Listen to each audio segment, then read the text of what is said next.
अजीत झा, जब अमित शाह आए थे हमारे कार्यक्रम में, उन्होंने कहा कि 160 सीटें आएंगी, उससे भी बड़ी जीत हुई है। आइए हम आपको सीधे इस वक्त लिए चलते हैं सीआर पाटिल के पास।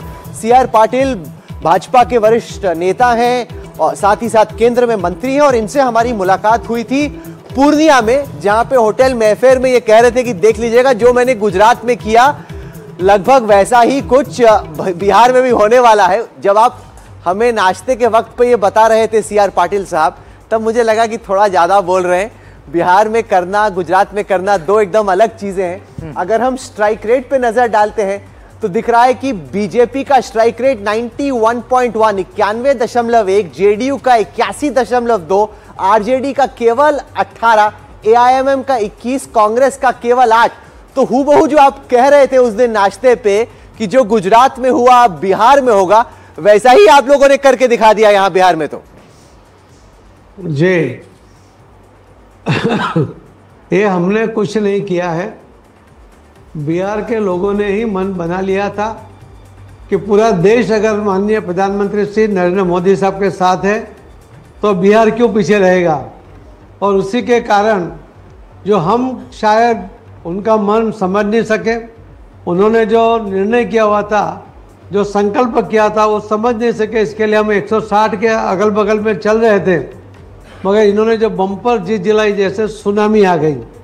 मगर ये सुनामी जो बिहार के मतदाता लाए हैं, तो उनका विश्वास था माननीय प्रधानमंत्री नरेंद्र मोदी साहब के ऊपर, माननीय मुख्यमंत्री श्री नीतीश कुमार के ऊपर, और उसी के कारण उन्होंने तय कर लिया था कि बिहार को अभी तक बहुत अन्याय हुआ, जंगल राज के कारण बिहार बदनाम भी हुआ, बिहार ये गाली है, ऐसा जो उनको लग रहा था। इसके लिए वो बार बार कहते थे कि हम बिहारी सब पे भारी है, हम मेहनती है, हम टैलेंटेड है, हम काम करना चाहते हैं, मगर हमें मौका मिलना चाहिए। मगर वहाँ बिहार में उनको मौका नहीं मिलता। मेरे सहयोगी सुमित अवस्थी आपसे सवाल करेंगे। सुमित पाटिल साहब, ये बताइए कि इतनी बड़ी जीत हासिल करने के लिए 243 में से 202 पे आप लीड कर रहे हैं, इसके लिए कितने दिन पहले तैयारी शुरू करनी पड़ती है, कितनी मेहनत लगती है और कैसे कर पाते हैं आप? आज जीत हुई है ना, आज का जो विजय रैली निकलेगी वो अगले इलेक्शन की तैयारी ही होगी।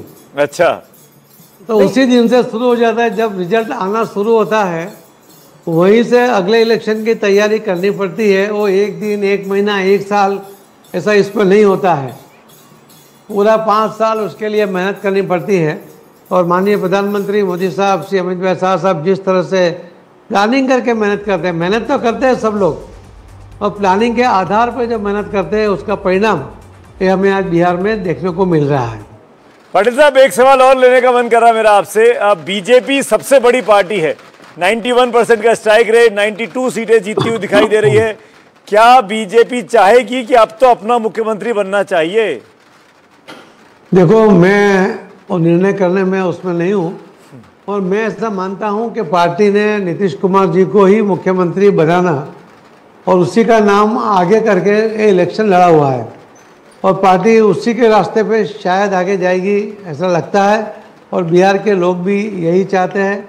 और माननीय प्रधानमंत्री मोदी साहब का और जी नीतीश कुमार जी का जिस तरह से एक दूसरे के प्रति संबंध है, एक प्रेम है, एक भावना, एक विश्वास है, और जिस तरह नीतीश कुमार जी सुशासन की बात करते हैं, उन्होंने 20 साल में कभी उनके ऊपर कोई करप्शन का आक्षेप नहीं लगा। उन्होंने बिहार को पूरा जंगल राज से बाहर निकालने के लिए सफलतापूर्वक प्रयत्न किए। मोदी साहब के साथ मिलकर डेवलपमेंट में भी उन्होंने कई अचीवमेंट किए, बहुत बड़े बड़े काम उसके होने के कारण लोगों को आज वहाँ पर एयर कनेक्टिविटी मिली, रोड कनेक्टिविटी मिली, ट्रेन कनेक्टिविटी मिली, खेलकूद के लिए स्टेडियम मिला, उनको मेट्रो मिला, उनको 5-6 एयरपोर्ट नए बिहार में बने। और इसके कारण लोगों को भी लगता है कि बिहार अब जो विकास के मार्ग पर है, तो उसको आगे बढ़ाने में ये जो गठबंधन है, ये जो डबल इंजन की सरकार है, ये अच्छा काम करती है। और इसी के कारण उन्होंने विश्वास भी रखा है, उन्होंने उसके ऊपर सपोर्ट भी किया है। अच्छा, दिलचस्प बात यह है कि आपको सीमांचल के इलाके में भेजा गया। मुकेश सैनी जी जुड़े हैं विकासशील इंसान पार्टी के हमारे साथ। मुकेश जी, 1 मिनट दीजिए, मैं अभी थोड़ी देर में आपके पास आ रहा हूं।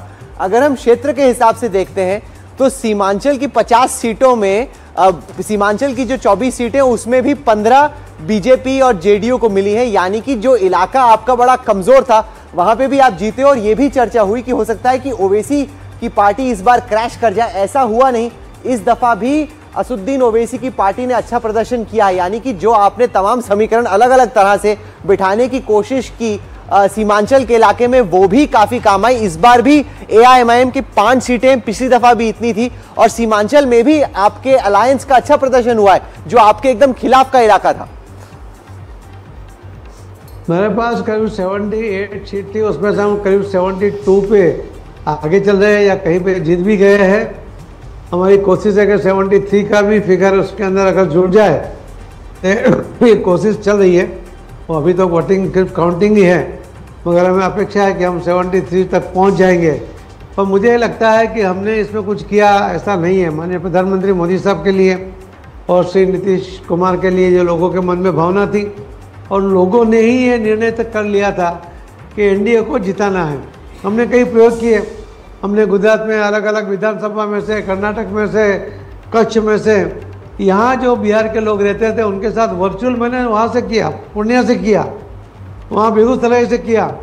हजारों लोग उसके अंदर एक एक मीटिंग में जुड़े। उनको हमने कहा था कि आपके दोस्त, रिश्तेदार, व्यापारी, उन सबको आप रिक्वेस्ट करें कि एनडीए का कोई भी कैंडिडेट जहाँ भी है उसको वोट कीजिए। वो भी यानी हर प्रयोग, कोई एक प्रयोग के कारण इलेक्शन जीता नहीं जाता है। हर सब कुछ करना पड़ता है और हर जगह अलग अलग करना पड़ता है। मुझे लगता है कि हमने जो सुमित, मैं आपको कहानी सुनाता हूँ। हम लोग लौटे दिन भर कैंपेन देखने के बाद, ये सीआर पाटिल साहब की मीटिंग चल रही थी। उसके बाद हम लोग डिनर के लिए गए, वापस आए, रात को अब 11:30-12 बज गए थे। तब भी वो अपने टेबल पे अपनी पूरी फौज को बैठा, अलग अलग जो सांसद थे, निशिकांत दुबे थे, अलग अलग जगह से अलग अलग लोग आए हुए थे। सीमांचल का पूरी मीटिंग चल रही थी। 11:30, 12:30, मतलब उसके बाद तो मैं जाके सो गया, लेकिन इनकी मीटिंगों का सिलसिला लगातार चल रहा था। और ये भी एक बहुत बड़ी वजह है कि इतनी बड़ी जेडीयू बीजेपी की जीत हुई है। सीआर पाटिल साहब, शुभकामनाएं, बहुत बहुत धन्यवाद, आप हमारे साथ जुड़े। अब हम चलते हैं मुकेश साहनी जी के पास, विकासशील इंसान पार्टी के हैं। बड़ी बातें हुई कि किस तरीके से मल्ला वोट जुड़ेगा इस दफा मुस्लिम यादव वोट के साथ, लेकिन ऐसा होता हुआ दिखा नहीं। ये हकीकत है और उस पर हम चर्चा करेंगे, क्योंकि जो हकीकत है वो ये कि निषाद वोट्स भी हम देख रहे थे, जो निषाद डोमिनेटेड सीट्स थी, वहां पर भी जनता दल यूनाइटेड और बीजेपी का प्रदर्शन आपसे अच्छा रहा है। आप लोगों ने स्विमिंग तो बहुत अच्छी की गंगा जी में राहुल गांधी के साथ, लेकिन वो वोट में तब्दील नहीं हुई। सैनी साहब,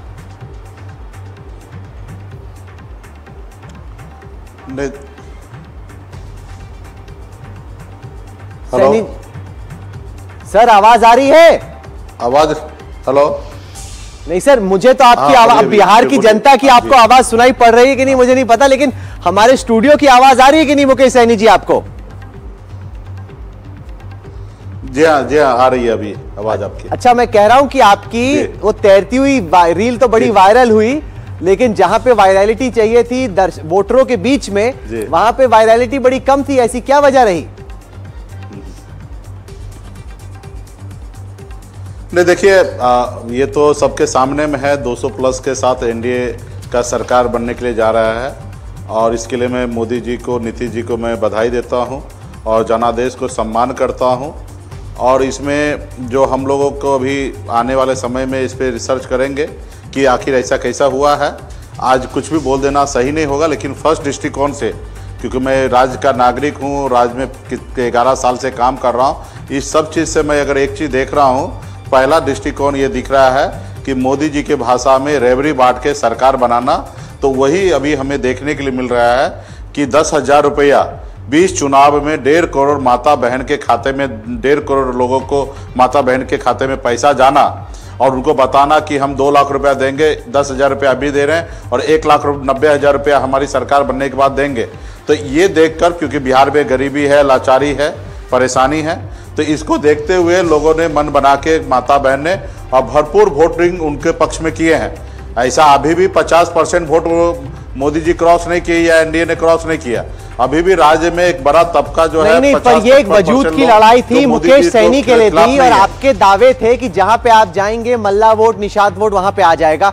सी वोटर का आंकलन मैं आपको दिखा रहा हूं, 23 ऐसी सीटें आइडेंटिफाई हुई। एक सेकंड मेरी बात सुन लीजिए, जहां पे निषाद वोटर्स कम से कम 15% से ज्यादा है, वहां पे इस वक्त के आंकड़े ये बता रहे हैं कि 23 में से 22 सीटें यानी 95.7% स्ट्राइक रेट तो एनडीए का है। आपके अलायंस का स्ट्राइक रेट केवल 1/22 है, केवल 4.6%।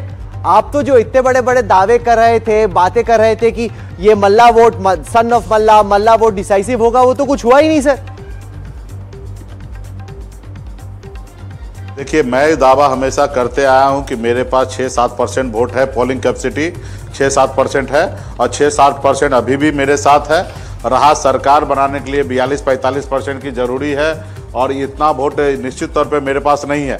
अगर इतना 45% वोट होता तो मैं अकेले चुनाव लड़ता, मैं गठबंधन में क्यों चुनाव लड़ता। रहा कि मेरे पास 6-7% वोट आज भी है, कल भी रहने वाला है। जब तक अपने लोगों के अधिकार के लिए मैं लड़ाई लड़ते रहूंगा तब तक ये वोट मेरे साथ है और आगे भी रहेंगे। सुमित अवस्थी आप सवाल करना चाहते हैं। आकर सुमित, राज्य में पैसा बांटकर मुकेश जो भाई, काम पहले दबंग लोग जो है रात के अंधेरे में जाते थे और गांव में पैसा बांटकर वोट ले लेते थे और चुनाव जीत जाते थे, वो काम अगर दिन के उजाला में ये आप जनता के नागरिक के राज के नागरिक के मुकेश जी, चुनाव खत्म हो गया, इस तरह की शिकायतें आप चुनाव आयोग को कर सकते थे। आज इंट्रोस्पेक्शन का दिन है, आपने सारा का सारा इल्जाम डाल दिया कि 10,000 रुपए अकाउंट में गए। मेरी बात तो सुन लीजिए, लेट मी कंप्लीट मुकेश भाई। 10,000 रुपए अकाउंट में डाल दिया इसलिए एनडीए ये चुनाव जीत गया। पर क्या आपको लगता नहीं है कि आपने जिस तरीके से आपने खुद ने अपने आप को अनाउंस कर दिया कि मैं डिप्टी सीएम होऊंगा, मुझे डिप्टी सीएमशिप चाहिए, आपने जिद पकड़ ली थी, प्रेस कॉन्फ्रेंस को 2 बार 3 बार डिले करना पड़ा जिस दिन अनाउंसमेंट हो रहा था। आपको लगता नहीं कि वहां आपकी जो हठधर्मिता थी उसने पूरे अलायंस की यूनिटी पर असर डाला? नहीं, ये सब कोई बात नहीं है। ये सब अभी परसेप्शन कुछ भी बनाइए, ये सब पे मैंने नहीं रखता। ये एनडीए का पार्ट 2020 में मैं भी था और एनडीए आप देखें कि 125 पुराने में बहुत उसको पसीना छूट रहा था, ठीक है। तो उस समय में भी एनडीए नीतीश कुमार जी भी थे। तो आप 5 साल में नीतीश जी क्या ही कर दिए हैं, बिहार में क्या ही बदलाव कर दिए, क्या ही फैक्ट्री लगा दिए हैं। और रहा कि मेरे फेस पे अगर चुनाव होना है, अगर मेरे पास वोट है, नीतीश कुमार की पार्टी 43 से बढ़कर 84 पर पहुंच गई है, चुनाव में गए उल्टा और विकासशील इंसान पार्टी 0 पर आ गई है।